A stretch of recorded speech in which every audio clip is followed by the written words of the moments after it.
नमस्कार, न्यूज 24 देख रहे हैं आप और आपके साथ मैं हूं दीपिका यादव। देश में कोरोना मरीजों की जो संख्या है वो 20 लाख के पार पहुंच चुकी है। 24 घंटे में सबसे ज्यादा 62,538 नए केस सामने आए हैं। ये ताजा आंकड़े हम आपको बता रहे हैं। 24 घंटे में सबसे ज्यादा अब तक सारे रिकॉर्ड तोड़ते हुए 62,000 के पार ये मामला पहुंच चुका है। और साथ ही आपको बता दें कि देश में कोरोना मरीजों की जो संख्या है वो अब 20 लाख के पार पहुंच चुकी है। काफी तेजी से ये आंकड़े बढ़ते हुए देश में कोरोना मरीजों की संख्या 20 लाख के पार हो चुकी है। ये आंकड़े बढ़ते ही जा रहे हैं और 24 घंटे में सबसे ज्यादा 62,538 केस सामने आए। 886 लोगों की अब तक मौत हो चुकी है। वरुण मेरे सहयोगी जुड़ चुके हैं। वरुण, ये आंकड़े काफी ज्यादा तेजी से आगे बढ़ते हुए 24 घंटे में जो आंकड़े सामने आए हैं उसने पिछले सारे रिकॉर्ड तोड़ दिए। आंकड़े सामने निकल के आ रहे हैं। ऐसे में सरकार की चिंता बढ़ना लाजमी है और 24 घंटे में 62,538 मामले समझाने के लिए काफी हैं कि लगातार जो सरकार प्रयास कर रही है उसके बाद भी इस प्रकार के आंकड़े बढ़ना निश्चित तौर पर चिंता को और ज्यादा बढ़ाते हैं। देश में टोटल अब तक कहा जाए तो 20 लाख का आंकड़ा पार कर चुके हैं। हालांकि गवर्नमेंट लगातार अनलॉक 3 को लेकर जो है वो नई गाइडलाइंस के तहत उसको पालन करने की रणनीति पर काम कर रही है, लेकिन इस प्रकार के मामले निश्चित तौर पे आने वाले दिनों के लिए एक नई रणनीति को जो है वो बनाने के लिए सरकार को के लिए प्रयासरत भी रहेंगे। जी चलिए, बहुत बहुत शुक्रिया वरुण आपका इस जानकारी के लिए। तो देश में कोरोना मरीजों की जो संख्या है वो 20 लाख के पार अब पहुंच चुकी है। हालांकि अब मौसम में भी बदलाव हो रहा है, ऐसे में लोगों को और भी ज्यादा सावधान रहने की जरूरत है। आगे बढ़ेंगे। सुशांत केस में मनी लॉन्ड्रिंग की जांच कर रही ईडी से रिया के वकील ने एक अपील की है। रिया के वकील ने कहा कि जब तक सुप्रीम कोर्ट में केस है तब तक पूछताछ ना की जाए और साथ ही उन्होंने ये भी कहा कि अभी रिया के बयान दर्ज नहीं किए जाए। दरअसल सुशांत की पूर्व गर्लफ्रेंड रिया चक्रवर्ती को ईडी ने मनी लॉन्ड्रिंग केस में आज मुंबई दफ्तर में पेश होने को कहा और ईडी सुशांत के खातों से होने वाले लेन देन और सुशांत रिया की कंपनियों के बारे में रिया से पूछताछ करने वाली है। और इसी पर रिया के वकील ने यह कहा कि जब तक ये मामला सुप्रीम कोर्ट में है तब तक किसी भी तरीके की पूछताछ ना हो, रिया से कोई बयान दर्ज ना।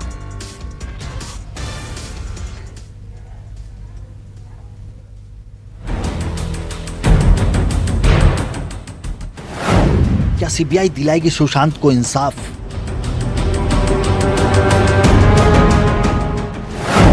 क्या बिहार पुलिस के हाथ लगे हैं ठोस सबूत?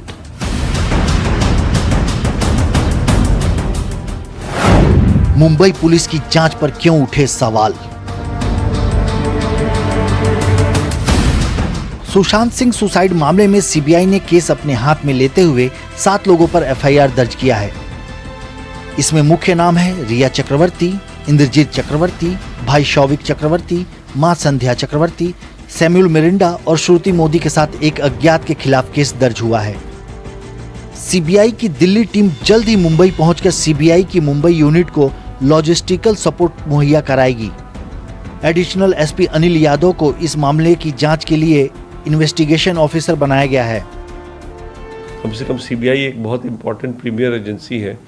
शुरू में डर लग रहा था कहीं इतने बड़े ऑर्गेनाइजेशन में छोटे ये केस कहीं वो ना मतलब उसको इम्पोर्टेंस ना मिले, लेकिन अब लगता है कि जिस तरह से सुशांत सिंह की फ़ैन फॉलोइंग पूरे कंट्री में है और सीबीआई भी इस बात को समझेगी और उस तरह से इम्पोर्टेंस उसको मिलना चाहिए, हम लोग को पूरा उम्मीद है।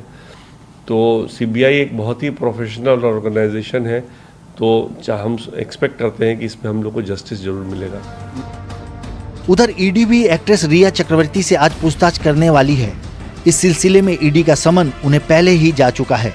समन में रिया चक्रवर्ती को सुबह 11 बजे ईडी के मुंबई ऑफिस में बुलाया गया है। हालांकि ईडी ने समन ईमेल से भेजा है, जिसका रिया चक्रवर्ती ने कोई जवाब नहीं दिया।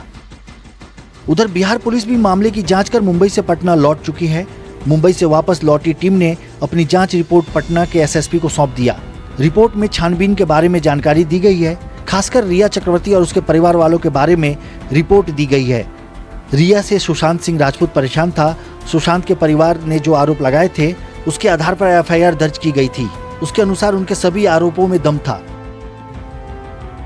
सुशांत के परिवार वालों ने यह भी आरोप लगाया था कि रिया सुशांत को काफी परेशान कर रही थी। बिहार पुलिस की जांच टीम का दावा है कि जो सबूत उन्हें चाहिए था, जिस एफआईआर पर वो जांच करने गए थे, वो पूरी तरह से मुकम्मल है। काफी सारे ठोस सबूत उनके हाथ लग गए हैं। जिसके आधार पर वो आगे की कार्रवाई करेंगे और सीबीआई को पूरी मदद करेंगे। सुशांत सिंह के मामले में जैसे जैसे जांच की प्रक्रिया आगे बढ़ रही है, रोज नए खुलासे हो रहे हैं। बिहार पुलिस के दावे से ऐसा अंदाजा लगाया जा रहा है कि आगे और भी राज खुलेंगे। दिल्ली से प्रशांत देव के साथ पटना से अमिताभ, न्यूज़ 24। और इस वक्त मेरे दो सहयोगी मेरे साथ जुड़ चुके हैं। अमिताभ ओझा पटना से जुड़ चुके हैं और दीपक दुबे मुंबई से जुड़ चुके हैं। दीपक, सबसे पहले आपके पास आते हुए, ईडी रिया से पूछताछ कब से शुरू कर सकती है? कितने बजे का वक्त दिया गया है रिया को?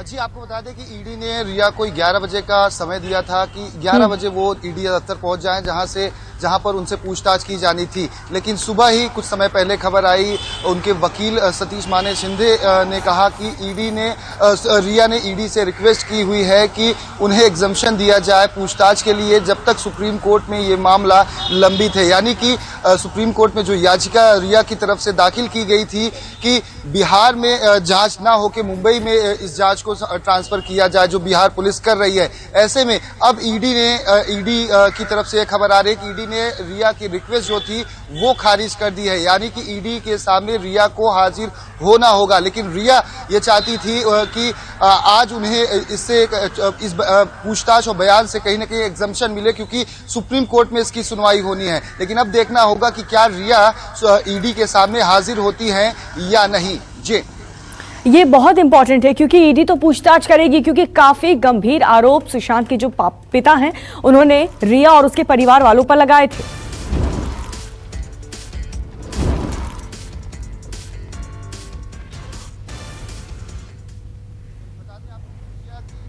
करीबी रहे हैं सैमुअल मिरिंडा, और इस वक्त जिस वक्त तक सुशांत की मौत नहीं हुई थी तब तक हाउस मैनेजर के रूप में काम करने वाले सैमुअल मिरिंडा से कल 9 घंटे ईडी ने पूछताछ की है। वहीं रिया के सीए रितेश शाह से भी ईडी ने पूछताछ कर उनका बयान दर्ज किया है। सुशांत के सीए संदीप श्रीधर का भी बयान दर्ज किया गया है। ऐसे में अब महत्वपूर्ण हो चुका था कि इस पूरे मामले में रिया का बयान दर्ज किया जाए, क्योंकि रिया के ऊपर कहीं ना कहीं जो आरोप लग रहे थे 15 करोड़ को लेकर, और ईडी यह जानना चाहती थी क्या कुछ इसमें मनी लॉन्ड्रिंग की गई है, क्योंकि रिया की जो नेटवर्थ जो कमाई थी अगर बात की जाए साल 2018 और 19 की, तो महज 10 से 12 लाख रुपए और 12 से 14 लाख रुपए थी। लेकिन रिया ने 2 फ्लैट खरीदे हुए थे, एक मुंबई के खार इलाके में जो अपने नाम पर उन्होंने लिया हुआ था, और एक दूसरा फ्लैट था जो अपने परिवार के नाम पर लिया हुआ था। ऐसे में ये ईडी जानना चाहती है कि जिसकी कमाई महज 12 से 14 लाख रुपए है, वो 80 लाख रुपए तक के फ्लैट कैसे खरीद सकता है, उसकी जो आय की इनकम है वो क्या है, सोर्स ऑफ इनकम क्या है। क्योंकि सुशांत के परिवार का साफ तौर पर आरोप है कि जो 15 करोड़ रुपए थे वो सुशांत के अकाउंट में नहीं है, ना ही सुशांत के रिश्तेदार या करीबी के अकाउंट में गए, वो उस अकाउंट में गए हैं जिसका रिश्ता ना सुशांत से है और ना ही सुशांत के परिवार से है। तो ईडी वो जानना चाहती है कि आखिर वो 15 करोड़ रुपए से क्या रिया ने ये फ्लैट खरीदे हैं, क्या रिया ने उस पैसे का इस्तेमाल किया है, क्योंकि कुछ पैसे के लेन देन की कुछ पैसे सुशांत के अकाउंट से रिया के अकाउंट में ट्रांसफर भी हुए हैं। ऐसे में ईडी उन सारी तथ्यों को बारीकी से जांचना चाहती है, परखना चाहती है और बयान दर्ज करना चाहती है कि आखिर उनके सुशांत के परिवार की तरफ से जो आरोप लगाए गए हैं उसमें कितनी सच्चाई है, क्या कुछ मनी लॉन्ड्रिंग का खेल है, क्या कुछ सेल कंपनीज बनाई गई थी। क्योंकि एक कंपनी की बात इसमें सामने आई कि कंपनी का रजिस्ट्रेशन जरूर किया गया था लेकिन बैंक अकाउंट नहीं खोले गए थे, तो क्या इसके जरिए सेल कंपनी के जरिए ये पैसे के हेर फेर करने की बात थी जो 15 करोड़ रुपए की बात सामने आ रही है। ऐसे कई सवाल हैं जिनके जवाब ईडी चाहती है, और ईडी ने यही वजह है कि सबसे पहले सुशांत के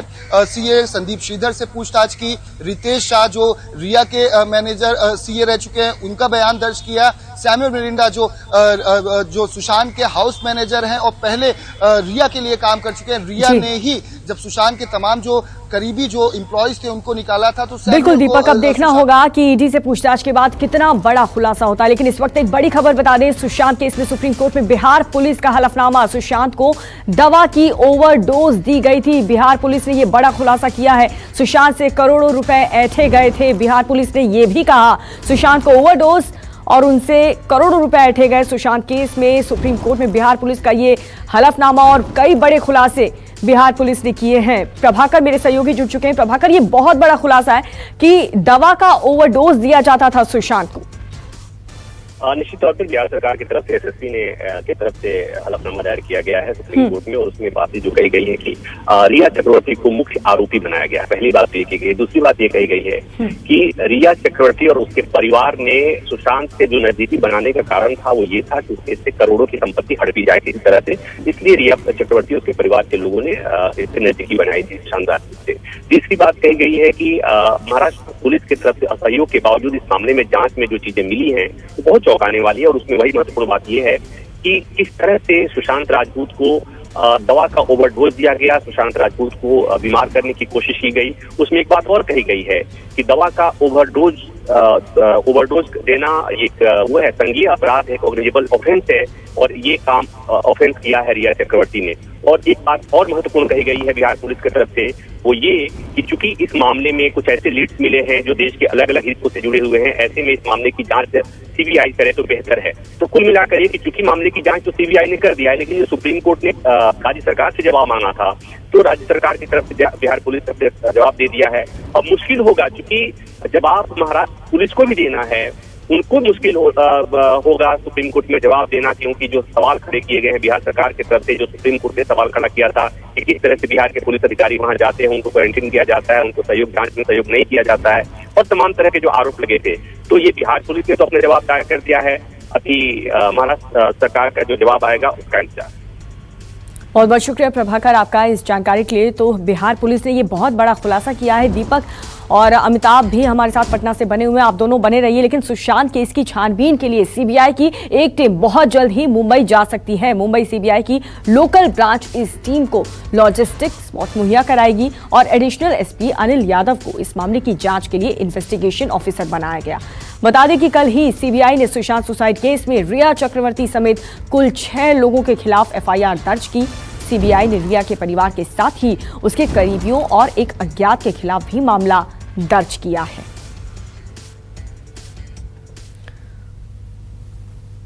तो मुंबई में पटना विनय तिवारी का क्वारंटीन खत्म कर दिया गया है। सुबह ही विनय तिवारी को बीएमसी के अधिकारियों ने बताया कि वो पटना जा सकते हैं। दरअसल सुशांत केस की जांच के लिए आईपीएस विनय तिवारी मुंबई गए थे, लेकिन जैसे ही विनय तिवारी वहां पर पहुंचे, बीएमसी ने जबरन ही क्वारंटीन कर दिया।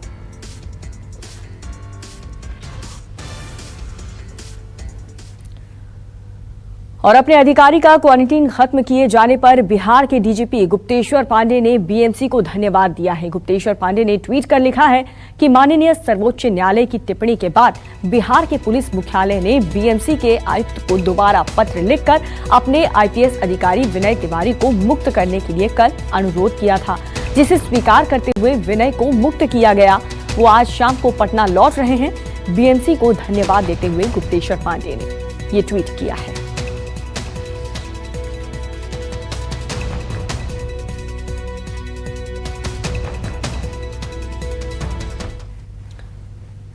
तो सुशांत केस की जांच के लिए मुंबई गई बिहार पुलिस की टीम पटना लौट चुकी है। पटना पुलिस की टीम ने अपनी रिपोर्ट पटना के एसएसपी को सौंप दी है। रिपोर्ट में छानबीन के बारे में जानकारी दी गई, खासकर रिया चक्रवर्ती और उसके परिवार वालों के बारे में भी रिपोर्ट दी गई है। सूत्रों का दावा है कि पुलिस को काफी ठोस सबूत हाथ लगे हैं। बताया यह भी जा रहा है कि सुशांत रिया से परेशान था और इसके अलावा परिवार वालों के इस आरोपों में भी दम था कि रिया सुशांत को परिवार से दूर रखना चाहती थी। अमिताभ मेरे सहयोगी जुड़ चुके हैं। अमिताभ, पटना से क्या अपडेट है हमारे पास? देखिए, इस मामले में जो कल मुंबई जो पुलिस टीम गई थी बिहार पटना पुलिस की, वो जब लौटी थी उसके बाद मेरी अधिकारियों से बात हुई जो जांच टीम में थे। उन लोगों ने साफ तौर पे कहा था कि जिस मकसद से हम वहां गए थे जांच करने, वो मेरा मकसद हम लोग का कामयाब हुआ है। और जो जांच की प्रक्रिया होती है उसमें हमने कई सुराग हाथ लिए हैं। जो आरोप सुशांत के पिता ने रिया के खिलाफ लगाए थे, उसके परिवार वालों के खिलाफ लगाए थे, उसमें पुख्ता सबूत मिले हैं। पटना पुलिस ने सुशांत के जो 3 नंबर जो इस्तेमाल किया करते थे, जो 1 नंबर मिर्ना के नाम पे था, उन सारे मोबाइल जो नंबर थे उनके कॉल डिटेल्स निकाले। और कॉल डिटेल्स के बाद ये साफ होता है कि जो आरोप सुशांत के पिता ने रिया पे लगाए थे वो सही होते हैं। क्योंकि जनवरी माह का एक कॉल डिटेल्स के बारे में आपको बताएंगे कि वहां जब सुशांत अपनी बहन के घर 1 सप्ताह के लिए गए थे, उस 5 दिनों के दौरान रिया ने करीब 25 बार उन्हें फोन किया था और लास्ट में उस नंबर को ब्लॉक कर दिया था सुशांत ने। तो ये दिखाता है कि किस तरीके से सुशांत परेशान हो चुके थे। तो लगातार ये बात भी जो था फैमिली के वो टच में थे। हाँ, पिता से उनकी बात कम होती थी लेकिन बहनों से बात ज्यादा होती थी। फाइनेंशियल ट्रांजेक्शन की हम बात करें तो इन सारे बातों में भी दम था कि वो कई ट्रांजेक्शन जो है रिया के फैमिली वालों के पास गए थे, के नंबर पे, अकाउंट नंबर पे ट्रांसफर हुए थे, उनके फादर के कंपनी में ट्रांसफर हुए थे। तो ये सारे जो बात थे, इसके बाद ये साफ हो गया था कि जो सुशांत के पिता के जो आरोप थे बिल्कुल सही थे। और जैसा कि प्रभाकर ने बताया कि ये सारी बातों की जानकारी सुप्रीम कोर्ट में जो हलफनामा दायर की गई है उसमें दी गई है, क्योंकि टीम ने लौटते ही पटना एसएसपी को रिपोर्ट सौंपी और उसके बाद आईजी जो इस पूरे केस की मॉनिटरिंग कर रहे थे उन्होंने इसकी रिपोर्ट तैयार की। उसके बाद ये सुप्रीम कोर्ट में जो बिहार सरकार के वकील हैं मुकुल रोहतगी, उनको भेज दिया गया था। बिल्कुल अमिताभ, आगे भी आप नजर बनाए रखें, जानकारी लगातार लेते रहेंगे आपसे। और मुंबई में क्वारंटीन को लेकर के बीएमसी का ये नियम आपको बता दें, विमान से मुंबई आने पर 14 दिन के लिए क्वारंटीन होना होगा। अधिकारियों को मुंबई आने से पहले बताना होगा, 2 दिन पहले बताना होगा और उसके बाद उनके क्वारंटीन का इंतजाम किया जाएगा। अधिकारियों को मुंबई आने से 2 हफ्ते पहले आपको बता दें कि मुंबई में क्वारंटीन को लेकर के बीएमसी का ये नया नियम सामने आया है, जिसमें विमान से मुंबई आने पर 14 दिन के लिए क्वारंटीन होना होगा।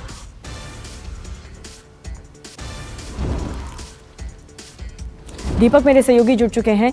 दीपक, बीएमसी का ये नया नियम, इसको लेकर के क्या जानकारी हमारे पास? और जी, बीएमसी का साफ तौर पे कहना है कि अगर कोई भी डोमेस्टिक पैसेंजर अगर मुंबई में अराइव करता है, यानी कि आता है, तो उसे 14 दिन का होम आइसोलेशन करना जरूरी होगा। अगर कोई सरकारी अधिकारी अगर कोई भी सरकारी अधिकारी सरकारी काम से आता है तो उसको 2 दिन पहले, जो वर्किंग आवर के 2 दिन पहले उसे बीएमसी को इस बारे में सूचना देनी होगी। उसके बाद ही वो होम आइसोलेशन से बच सकता है। ऐसे में जिस तरह से विनय तिवारी जो पटना के आईपीएस अधिकारी हैं, उनका जो केस आया, इसमें कहीं ना कहीं बीएमसी और मुंबई पुलिस और महाराष्ट्र सरकार पर कई सवाल खड़े हुए। ऐसे में बीएमसी ने अपनी तरफ से एक नोटिफिकेशन जारी करते हुए साफ तौर पे कह दिया है कि अगर कोई भी सरकारी अधिकारी मुंबई आना चाहता है किसी काम के लिए तो उसे वर्किंग आवर के 2 दिन पहले ही इस बारे में सूचना दे देनी होगी। जी, बहुत बहुत शुक्रिया दीपक आपका इस जानकारी के लिए। नमस्कार, मैं हूं मानक गुप्ता। अगर आपको हमारा ये वीडियो पसंद आया हो तो इसे लाइक और शेयर जरूर करें, और हाँ, हमें सब्सक्राइब और फॉलो करना ना भूलें ताकि आप देश और दुनिया की कोई खबर मिस ना करें। तो जुड़े रहिए हमारे साथ और देखते रहिए News 24।